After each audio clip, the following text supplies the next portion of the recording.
Balakot air strike 26শে ফেব্রুয়ারি 2019। নমস্কার বন্ধুরা, রিক Mondal YouTube চ্যানেলে আপনাদের স্বাগতম।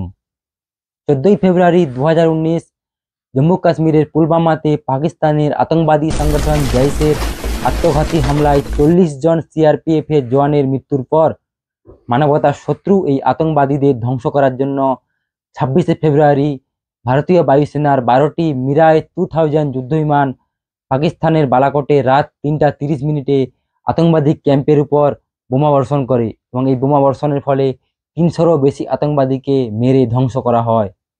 এবং আতঙ্কবাদীদের ধ্বংস করার পর ভারতীয় বায়ুসেনা 12টি যুদ্ধবিমানই সুরক্ষিতভাবে ভারতীয় ভূখণ্ডে ফিরে আসে এবং এই পুরো অপারেশনকে অপারেশন বান্দরের নাম দেওয়া হয়।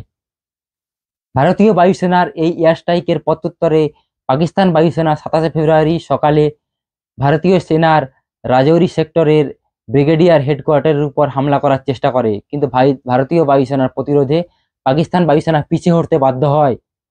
এই সময় পাকিস্তান বায়ুসেনাকে তাড়া করার সময় ভারতীয় বায়ুসেনার উইং কমান্ডার তার 3rd জেনারেশন যুদ্ধবিমান MiG-21 বাইসন দিয়ে পাকিস্তানের আমেরিকার তৈরি 4th জেনারেশন যুদ্ধবিমান F-16কে ধ্বংস করে এবং এই যুদ্ধের সময় অভিনন্দন বর্তমানের যুদ্ধবিমান MiG-21ও ক্ষতিগ্রস্ত হয় এবং তিনি পাকিস্তান অধিকৃত কাশ্মীরে নামতে বাধ্য হন এবং এই সময় তাকে পাকিস্তান আর্মি আটক করে।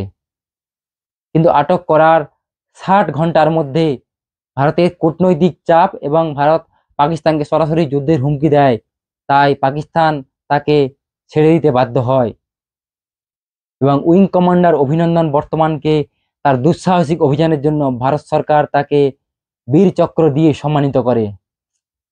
ধন্যবাদ বন্ধুরা, চ্যানেল সাবস্ক্রাইব করুন এবং ভিডিও লাইক ও শেয়ার করুন।